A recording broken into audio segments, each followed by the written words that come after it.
ओह भाई साहब, mediocre level के सस्पेंशन है इसके।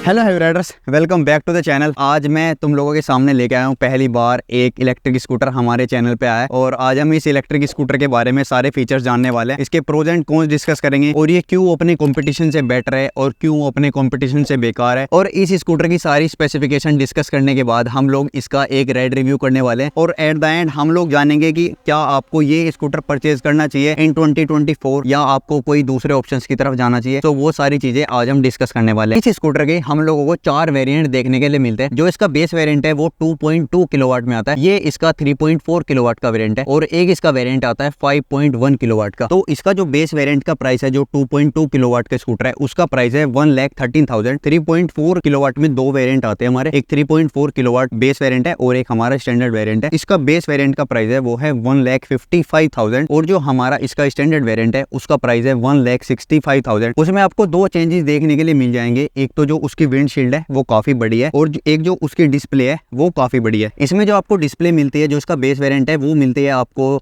आई थिंक 5.1 इंच की, और जो आपकी इसका 1,65,000 वाला जो वेरिएंट है उसमें आपको 7 इंचेस की डिस्प्ले मिलती है, और वो काफी बड़ी डिस्प्ले है, और देखने में भी वो काफी सुंदर और अट्रैक्टिव लगती है। हमारा जो फ्रंट ब्रेक है वो हमें यहाँ पे 230 mm की यहाँ पे डिस्क प्लेट देखने के लिए मिलती है, और जो रियर ब्रेक है वो इसमें ड्रम ब्रेक दिया गया है।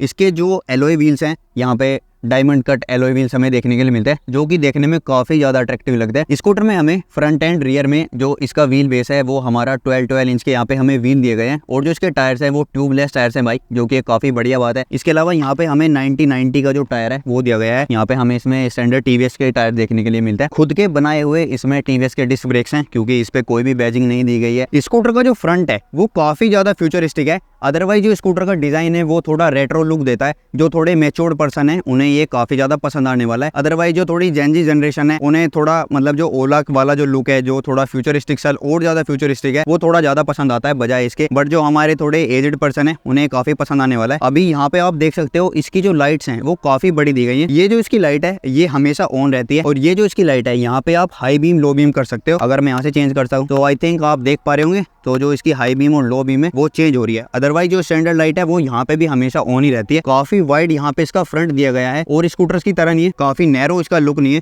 काफी इसका वाइडर लुक यहाँ पे दिया गया है। एक चीज जो मुझे इस स्कूटर में काफी ज्यादा कूल लगी, ये देखो आप, यहाँ पे इसमें ब्लू लाइट दी गई है टीवीएस और इलेक्ट्रिक, और ये फोन में उतनी ज्यादा खास नहीं लग रही, बट अगर आप सामने से देखोगे ना तो ये काफी कूल लगती है, और आई थिंक रात के टाइम पे तो ये और भी ज्यादा कूल लगने वाली है। यहाँ पे हमें स्कूटर में सेंटर स्टैंड देखने के लिए मिल जाता है, एज वेल एज हमारा साइड स्टैंड यहाँ पे दिया गया है। यहाँ पे पिलियन के लिए फुट रेस्ट दिए गए हैं, तो ये एक बहुत ही बेसिक सी की है। अदरवाइज इसकी की इंप्रूव हो सकती थी, जैसे हमारी टीवीएस रोनिन की आती है। ये देखो आप, टीवीएस की पूरी बैजिंग आती है, iQube लिखा हुआ आता है, वेलकम iQube। इसके डिस्टेंस दिखा रहा है 77 किलोमीटर। ये मोड का बटन है इसका, और जो इसका ब्रेक है वो प्रेस करना पड़ेगा, और अभी प्रेस करते हैं, और इसके बाद यहाँ पे जो मोड है वो चेंज हो जाएगा। अब मैं इसका ब्रेक और जो इसका मोड का बटन है वो मैं प्रेस करूंगा, और आप यहाँ पे देखना इसका जो मोड है वो चेंज हो जाएगा। क्यों नहीं हो रहा? साइड स्टैंड हटाना पड़ेगा आई थिंक, साइड स्टैंड हटाने के बाद ये चीज होगी। ये मैं इसका ब्रेक और ये दबाता हूँ, ये देखो आप, ये इसका पूरा जो सिस्टम है वो चेंज हो चुका है। यहाँ पे इसकी एवरेज स्पीड है, और अभी इसके 2 मोड है, इको मोड और पावर मोड, 2 मोड इस स्कूटर में दिए गए हैं। यहाँ पे इसका ओडोमीटर, ट्रिप ए और एवरेज स्पीड पूरी दिखा रहा है। Distance to empty and DTE 77 kilometre, और यहाँ पे रीजनरेटिव ब्रेकिंग का हमें ऑप्शन दिया गया है। इसके अलावा यहाँ पे as you can see timing दिखा रहा है, यहाँ पे डेट दिखा रहा है, और यहाँ पे ब्लूटूथ कनेक्टिविटी का दिखा रहा है। इसमें एक टीवीएस कनेक्ट करके ऐप है, वो आप डाउनलोड करोगे तो इन सारे फीचर्स को आप अपने फोन से कनेक्ट कर पाओगे। यहाँ पे इसकी जो बैटरी है वो 73% दिखा रहा है, और आपकी जितने भी कॉल्स हैं, मैसेजेस हैं, उस ऐप को अगर आप एक बार कनेक्ट कर लेते हो तो वो सारी चीजें आपको इस डिस्प्ले के अंदर शो होने वाली है। सो ये एक चीज काफी बढ़िया है।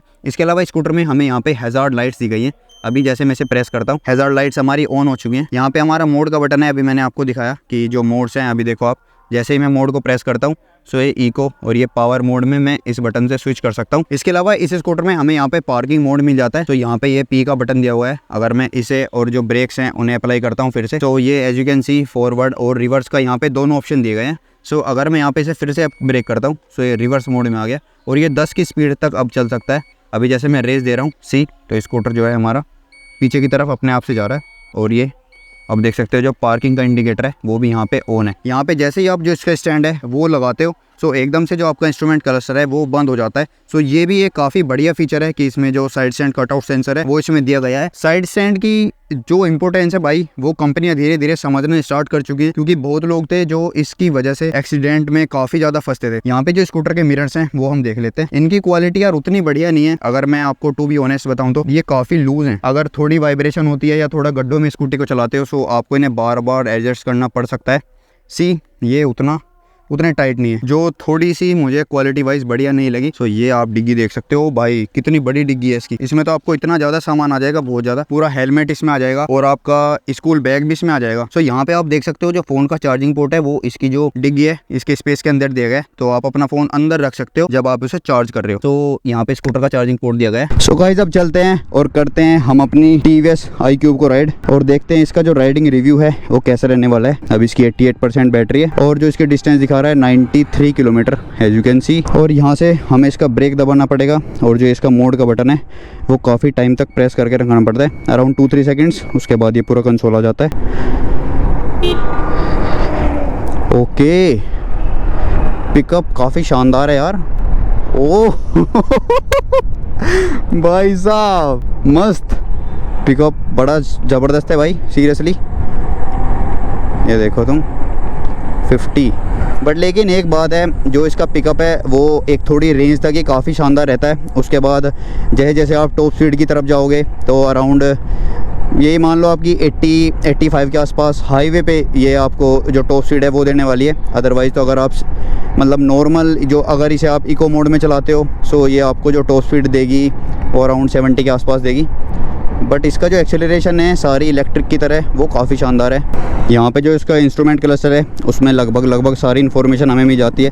ये देखो आप इसकी एवरेज स्पीड दिखा रहा है 41 किलोमीटर पर आवर और यहाँ पे अभी जो डिस्टेंस है वो घटती जा रही है। अभी 92 किलोमीटर रह चुकी है और इसका ओडोमीटर दिखा रहा है, क्योंकि ये this is a test drive scooter. So अभी ये चल चुका है 2038 किलोमीटर और ये ट्रिप ए में ही चला है पूरा। सो यहाँ से हम इसकी ट्रिप्स चेंज कर सकते हैं। यहाँ पे इसके सारे कंट्रोल्स दिए हुए हैं। इसकी लाइट है, यहाँ से यू टर्न लेते हैं। ओके, टर्निंग रेडियस है वो काफ़ी कम है, बहुत थोड़ी सी जगह में पूरी स्कूटी मुड़ जाती है। इसके सस्पेंशन देखते हैं कैसे। सस्पेंशन तो भाई मीडियोकर लेवल के सस्पेंशन है इसके, उतना ना ज़्यादा सॉफ्ट हैं ना काफ़ी ज़्यादा हार्ड हैं। सो एक इसमें फ़ीचर है जो कि काफ़ी इलेक्ट्रिक चीज़ों में रहता है, वो है रीजनरेटिव ब्रेकिंग का। सो जैसे इसकी ब्रेकिंग अप्लाई होगी तो जो इसकी बैटरी है वो फिर से चार्ज होना स्टार्ट हो जाती है। सो अभी यहाँ पे आप देखोगे ये जो ग्रीन कलर है वो पूरा ब्लू में चेंज हो जाएगा। सो ये रीजनरेटिव ब्रेकिंग है। सो जैसे ही हम लोग ब्रेक करते हैं सो जो इसकी बैटरी है वो खुद से चार्ज होने लगती है। इसका ऐसा मैकेनिज़्म बनाया जाता है रीजनरेटिव ब्रेकिंग, यही इसका पूरा कॉन्सेप्ट है। इसका जो हॉर्न है वो थोड़ा उसमें थंब है, मतलब उसकी जो फ्रीक्वेंसी है वो थोड़ी सी मैं कहूँगा कम है और उसकी उतनी शार्पनेस नहीं है हॉर्न में, थोड़ा थंब है इसके हॉर्न में। और यहाँ पे यार राइड क्वालिटी, जो मेरे हाथ हैं वो पूरे, मेरे जो एल्बोज़ हैं वो पूरी रिलैक्सड हैं। एज यू कैन सी मैं पूरा रिलैक्स बैठा हुआ हूँ। ब्रेक में मोस्ट ऑफ द टाइम जो रियर ब्रेक्स हैं इसके वो अप्लाई कर रहा हूँ और जो फ्रंट ब्रेक्स हैं वो मैं अप्लाई नहीं कर रहा हूँ। आई डोंट नो मैं ऐसा क्यों कर रहा हूँ, बट क्योंकि जो रियर ब्रेक्स हैं उनकी बाइट काफ़ी मुझे शानदार लग रही है। मुझे ऐसा लग रहा है कि वो जहाँ तक मुझे रुकना है वहाँ तक वो स्कूटर को रोक देंगे। So that's why I think I am using more rear brakes. ये देखो आप, front suspension are not so good but rear suspension काफ़ी मस्त है। सो जो आपका पिलियन है उसको काफ़ी ज़्यादा यहाँ पे कंफर्ट मिलने वाला है और उसकी जो राइड क्वालिटी रहने वाली है वो काफ़ी बढ़िया रहने वाली है। सो अगर आप अपनी गर्लफ्रेंड के साथ राइड करते हो सो उसे काफ़ी मज़ा आएगा, क्योंकि जो रियर सस्पेंशन है वो सब कुछ एब्जॉर्ब कर लेगा और वो बेटर फील करेगी। अभी हम लोग इस स्कूटर को थोड़ा सा एलिवेशन पे टेस्ट करने वाले हैं। यहाँ पे एक अभी फ्लाईओवर आने वाला है और फ्लाईओवर पे हम लोग देखेंगे कि जो स्कूटर है वो पिलियन के साथ कैसा परफॉर्म करता है। थोड़ा सा एलिवेशन के ऊपर टेस्ट करते हैं स्कूटर को। एलिवेशन पे देखते हैं इसकी टॉप स्पीड कितनी आएगी। 51। बट जो इसकी डिस्टेंस है वो देखो यार तुम कितनी तेज़ी के साथ घट रही है, 84 किलोमीटर। और अभी लगभग मैं कुल चलाऊंगा अराउंड 3 किलोमीटर, बट इसकी जो रेंज है वो अराउंड 7-8 किलोमीटर घट चुकी है। अब हम बात करते हैं इस स्कूटर की फाइनल वर्डिक्ट की कि whether you should by this scooter और नॉट। तो यार ये थोड़ा सब्जेक्टिव हो सकता है। स्कूटर के जो लुक्स हैं वो मुझे काफ़ी पसंद आए, क्योंकि मुझे थोड़े ऐसे लुक्स पसंद आते हैं जो थोड़े मैच्योर्ड हो। अदरवाइज जो ओला का लुक है वो मुझे काफ़ी प्लास्टिकी सा लगता है और वो मुझे उतना कुछ खास पसंद नहीं है। एथर का जो लुक है वो भी थोड़ा एग्रेसिव सा है, वो भी प्लास्टिकी सा नज़र आता है, तो वो भी मुझे उतना कुछ खास पसंद नहीं है। मतलब ये मेरा पर्सनल व्यू है, हो सकता है बहुत लोगों को ओला काफ़ी ज़्यादा पसंद है, बट मैं अपना व्यू यहाँ पे पेश कर रहा हूँ। सो इसका जो लुक है वो एक नॉर्मल स्कूटर जैसा नज़र आता है। इसकी जो बिल्ड क्वालिटी है वो काफ़ी ज़्यादा शानदार है। इसका जो ग्रैब रेल्स हैं वो उसकी क्वालिटी आप देख सकते हो, वो काफ़ी ज़्यादा तगड़ी है। सो ये एक प्रॉपर स्कूटर है। ये एक ऐसा स्कूटर है जो आपको पेट्रोल से अलग बस इलेक्ट्रिक में मिल जाता है। अदरवाइज जो सारी फील है, जो आप यहाँ पे सीट क्वालिटी देख सकते हो,